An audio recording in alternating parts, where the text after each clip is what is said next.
তোমার চোখে ধরো। মা, হ্যাঁ, মা, মাকেও তো চিঠি লিখেছিল।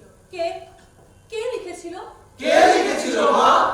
প্রত্যহ, আমার বউ প্রত্যহ, 18 বছরের তরুণ যুবক প্রত্যহ কুমার ভট্টাচার্য। 30 এপ্রিল 1932 সাল জেলা পরিষদের মিটিং এ ব্যস্ত জেলা ম্যাজিস্ট্রেট ডগলাস সকলের চোখে নিয়ে পৌঁছে গেল প্রত্যহ এবং প্রভাংশু শেখর পাল। কেউ কিছু বোঝার আগে ঝলসে উঠল বন্ধু।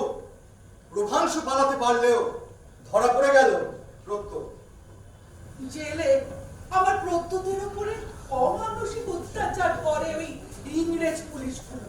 তবে প্রত্যহের মুখ খোলানো যায়নি। প্রত্যহের দাদা সর্বরিভূষণকে এনে এমন অত্যাচার করলো, সে বেচারা পাগলই হয়ে গেল। নিজের চোখের সামনে আপন দাদার প্রতি এত অত্যাচার দেখে প্রত্যহের মুখ কিন্তু বন্ধ, সে অনর অটল। এইবারে ভূপেন দারোগা নিল এক অন্য পন্থা। প্রত্যহ, তোমার মতন বুদ্ধিমান ছেলে কিনা এমন একটা রিভলভার নিয়ে এলে যা তোমার প্রাণ রক্ষার সময় সারাই দিল। আইরনি অফ ফেট ভূপেন বাবু, সেদিন যদি আমার রিভলভার কথা বলতো, আমি এই অবস্থায় থাকতাম না, আর গল্পটাও অন্যরকম হতো। আইরনি অফ ফেট ভূপেন বাবু, সেদিন যদি আমার রিভলভার কথা বলতো, আমি এই অবস্থায় থাকতাম না, গল্পটাও অন্যরকম হতো। গল্পটাও অন্যরকম হতো। গল্পটাও অন্যরকম হতো। একটা চিঠি লিখেছিল প্রত্যহ তার মাকে, দেশ ও মাতৃকাকে। মাগো, আজ একটা আদর্শের জন্য প্রাণ বিসর্জন করছি, তাতে আনন্দ আমার মনের কানায় কানায় ভরে উঠেছে। ফাঁসির কাঠ আমার কাছে ইংরেজদের রসিকতা বলে মনে হয়। আমার এই মনের কথা তোমার মনের অন্তর্ধ্বনি। আমি চিরদিন জানি আমি বাঙালি ভারতবাসী, আর তুমি বাঙালি ভারতবর্ষ।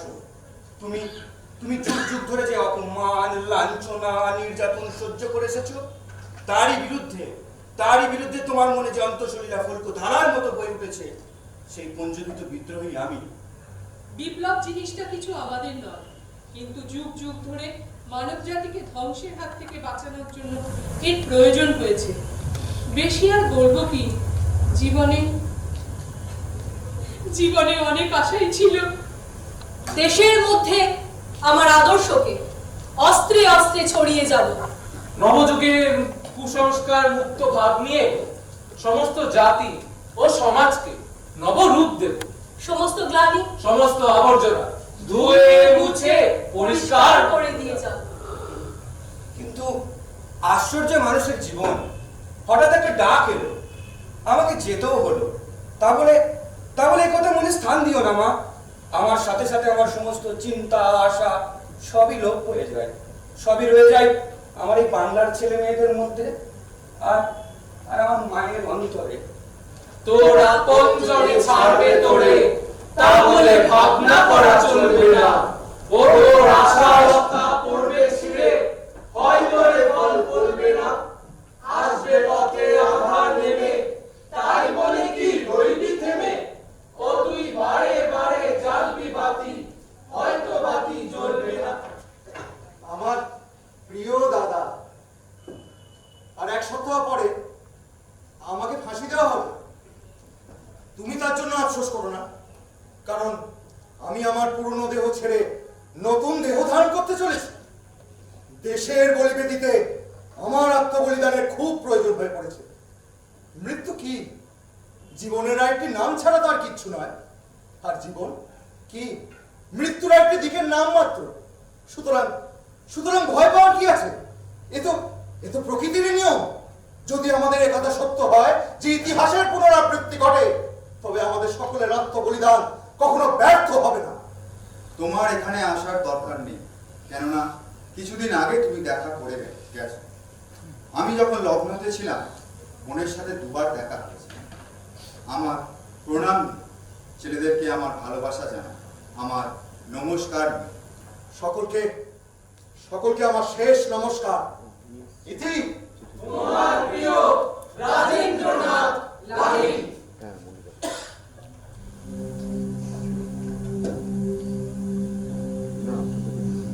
কি হলো?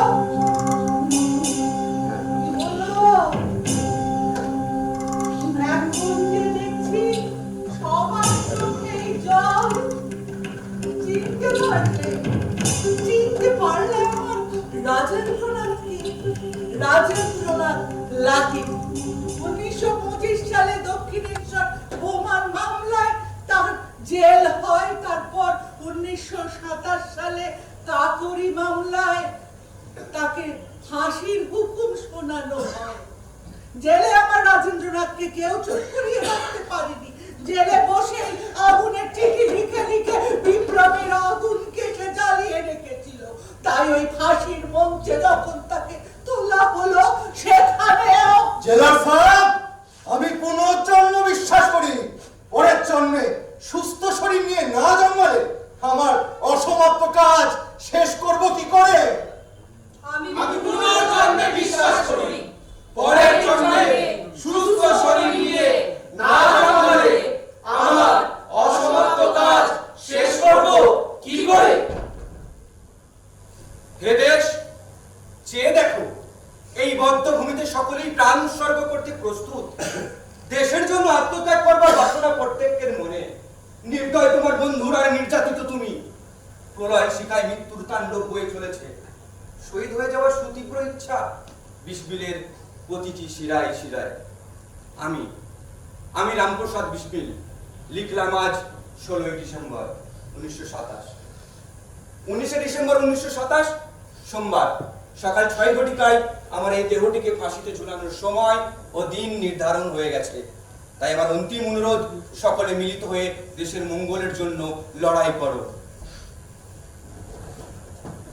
सरफरोशी की तमन्ना अब हमारे दिल में है। देखना है जोर कितना बाजुए कातिल में है। কাকরি মামলায় রাজেন্দ্রনাথের সঙ্গে ফাঁসি হয়ে গেল রামপ্রসাদ বিসমিল, আসফাকুল্লাহ খান, রওশন সিংহের।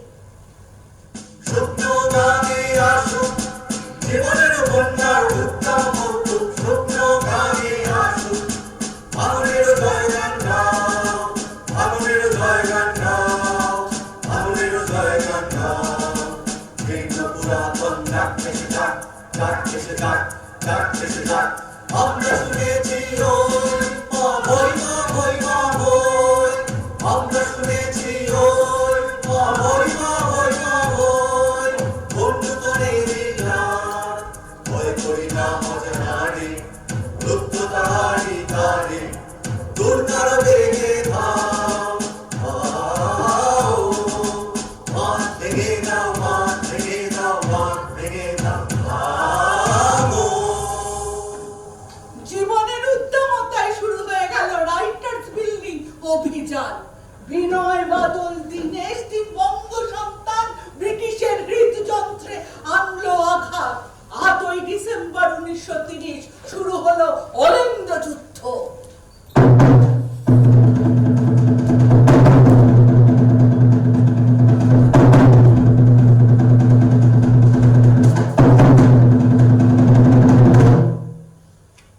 Pray to Lord Colonel, your last hour is coming.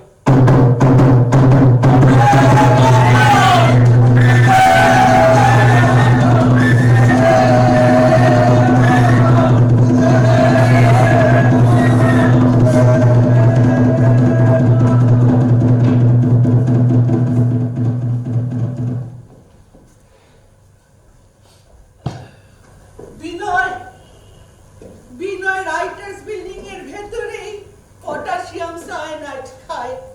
ওইদিকে দীনেশ জেল হাসপাতালে একটু সুস্থ হতেই তাকে জেলে নিয়ে যাওয়া হলো। আর বাদল একটু সুস্থ হতেই ওই জেল হাসপাতালে নিজের মাথার ব্যান্ডেজ খুলে সেই ক্ষতর মধ্যে আঙুল ঢুকিয়ে দিয়ে মৃত্যুর কোলে ঢলে পড়ে। 7 জুলাই 1930 ঘোষণা করলো ব্রিটিশ সরকার। আলিপুর সেন্ট্রাল জেল তখন মাতৃমুক্তির মন্দির, আর সেই মাতৃমুক্তির সেই ছেলেদেরকে ব্রিটিশ সরকার ধরে ধরে ফাঁসি দিচ্ছে। দীনেশ এক আগুনের চিঠিওয়ালা, সেও লিখেছিল একখানা চিঠি তার মাকে ফাঁসির মঞ্চে ওঠার আগে। মাগো, যদিও ভাবিতেছি কাল ভোরে তুমি আসিবে, তবুও না দেখিয়া পারিলাম না। ওমা, তুমি ভাবিতেছ ভগবানের কাছে এত প্রার্থনা করলাম, তবুও তিনি শুনলেন না। ভগবান কি তাহা আমি জানি না, তাহার স্বরূপ কল্পনা করার মতো সাধ্য আমার নেই। তবুও এইটুকু বুঝি তাহার বিচার চলিতেছে। তাহার বিচারকে অবিশ্বাস করিও না মা। সন্তুষ্ট চিত্তে তাহার বিচারকে মাথা পাতিয়া নিতে চেষ্টা করি। মৃত্যুকে আমরা বড় করিয়া দেখি বলিয়া সে আমাদিগকে ভয় দেখায়। এ যেন বাচ্চা ছেলের মিথ্যা জুজুপুরি ভয়। সকলকে আমার ভালোবাসা ও নমস্কার জানাই। ইতি তোমার নসু, আলিপুর সেন্ট্রাল জেল, 30শে জুন, কলিকাতা। ফাঁসির মঞ্চে দিয়ে গেল যারা জীবনের বলিদান, আলোকে লাগায় আছে তারা দেবে কোন বলিদান। আজ পরীক্ষা জাতি অথবা জাতিরে করিবে ত্রাণ, দুলিতেছে তরি ফুলিতেছে জল, কান্ডারি হুঁশিয়ার, কান্ডারি হুঁশিয়ার, কান্ডারি হুঁশিয়ার। ভারতবর্ষে স্বাধীনতা আন্দোলনের ইতিহাসের পথ ছিল এতটাই কঠিন। জেলে বসে বসে যারা আগুনের চিঠি লিখেছিল, হাসতে হাসতে যারা ফাঁসির মঞ্চে উঠে গিয়েছিল, তাদের অদম্য জেদ আর উদ্দীপনাই আজ যা আমাদের আকাশে জাতীয় পতাকা উত্তোলিত করতে পেরেছে।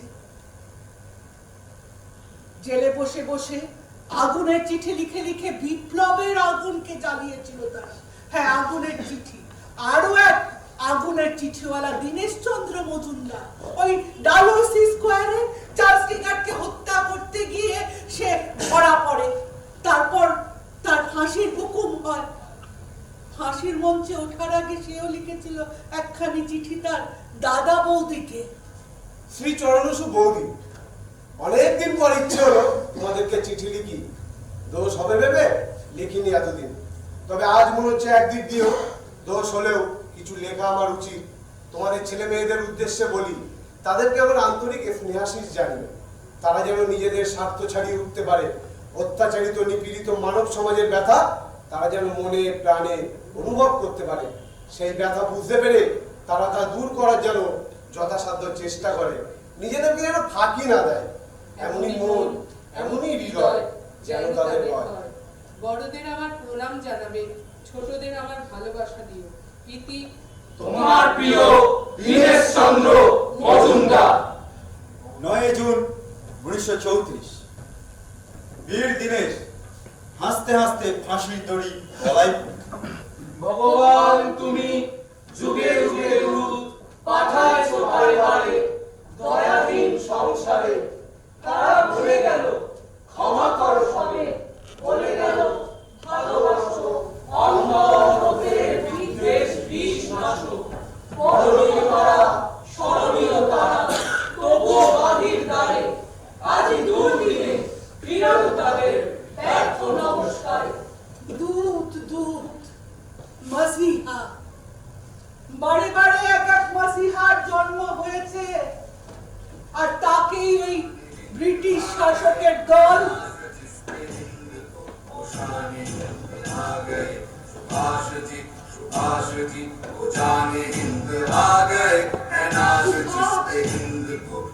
আমার সুভাষ। শ্রদ্ধেয় দাদা, লম্বা চিঠি লেখার সাহস পাচ্ছি না যে। ততটা ক্ষমতার জন্য এখনো অপেক্ষা করতে হবে। সরকারি প্রস্তাবের ব্যাপারে বড় দাদার সাথে অনেকক্ষণ মন খুলে কথাবার্তা হয়ে গিয়েছে। জেলে যত বেশি দিন রয়েছি ততই আমার মনের মধ্যে এই ধারণা গভীর হচ্ছে যে এই সংসারে যত বিবাদ ঘটছে তার অন্তরে শুধুমাত্র আদর্শের সংখ্যা, সত্য আদর্শের সাথে মিথ্যা আদর্শের। আমরা স্বাধীনতা ও সত্যের দাবি জানিয়েছি। যেমন রাত্রির শেষে দিনের আশা সুনিশ্চিত, ঠিক তেমনি আমাদের সিদ্ধান্তে বিজয় সুনিশ্চিত। আমাদের শরীর নষ্ট হতে পারে কি? যদি আমাদের আস্থা দৃঢ় ও ইচ্ছে অজেয় হয়, তাহলে আমাদের জয় হবে। আমি এই ভেবে নিজেকে সান্ত্বনা দিই যে একই মাতৃভূমির প্রতি বিশ্বস্ত, একই সম্পদের উত্তরাধিকারীদের নিজেদের আনন্দ ও শোক নিজেদের মধ্যে ভাগ করে নিতে হবে। আশা করি তোমরা সকলে ভালো আছো। রীতি তোমার দেশ সুভাষ জয় দেশ 1927 शान-ए हिंद आ गए है नाज़ जिस्म-ए हिंद को वो शान-ए-हिंद आ गए সুভাষচন্দ্র বোস এক মহির शान-ए हिंद है সুভাষচন্দ্র বোস এক রোমাঞ্চকর রহস্যের নাম। নেতাজির দেশপ্রেম যে কোনো প্রশ্নের অতীত। ভারতবর্ষের স্বাধীনতা আন্দোলনের জন্য তিনি দেশে দেশে ঘুরে বেরিয়েছেন। ভারতবর্ষের স্বাধীনতা আন্দোলনের কথা ইউরোপের ঘরে ঘরে পৌঁছে গিয়েছিল ওই নেতাজির হাত ধরেই। আইএনএ ফোর্স তৈরি করে তিনি ব্রিটিশ শাসকের চোখের ঘুম কেড়ে নিয়েছিলেন। এমন সংগ্রাম, এমন দেশপ্রেম, এমন উদ্দীপনা আজ কোথায় কোথায়? তোরা করবি বিপ্লব, বিপ্লব করবি তোরা, তোরা করবি বিপ্লব। ভাই ভাই রক্ত ঝরাচ্ছিস তোরা, বিপ্লব করবি তোরা, হিংস্র হয়ে পড়েছিস তোরা, বিপ্লব করবি। নিজেদের মধ্যে হানাহানি করছিস, তোরা করবি বিপ্লব। আমি তো খুঁজে যাব, আমি তো খুঁজে যাবই একটা সুভাষকে, একটা সূর্য সেনকে, একটা প্রীতিলতাকে, একটা তারকেশ্বরকে, ক্ষুদিরামকে খুঁজে যাবই। কার হাতে দিয়ে যাব এই উষ্ণতা, কার হাতে দিয়ে যাব এই আগুনের চিঠি? কাকে? আছে কি কেউ? কেউ কি আছে? কাকে দিয়ে যাব আমার এই উষ্ণতা, এই আগুনের চিঠি? কেউ কি আছে? ও হ্যাঁ? ও ও মা মা ও মা মা ও মা মা নুছে আছো গো মা মুখ পানে কেন চেয়ে আছো গো মা এরা চাহে না তোমারে চাহে না যে আপন মায়ের নাহি জানে কেন চেয়ে আছো গো মা সর্বরি ভূষণ, মা হায় বাবা, চল, এখানে উষ্ণতা নেবার কেউ নেই বাবা। আমি বললাম ওদের কত করে বললাম, করিনি, আমি বিপ্লব করিনি, তবু আমার কথা তো শুনলো না, আমাকে মেরে মেরে আমি বকে দেবো বাবা, ওদের বকে দেবো। চল বাবা, এখানে উষ্ণতা নেবার কেউ। সর্বরি ভূষণ, সর্বরি ভূষণ আমার প্রত্যুতের দাদা বর্ধমান অ্যাসাইলামে 1982 সালে মারা যায়।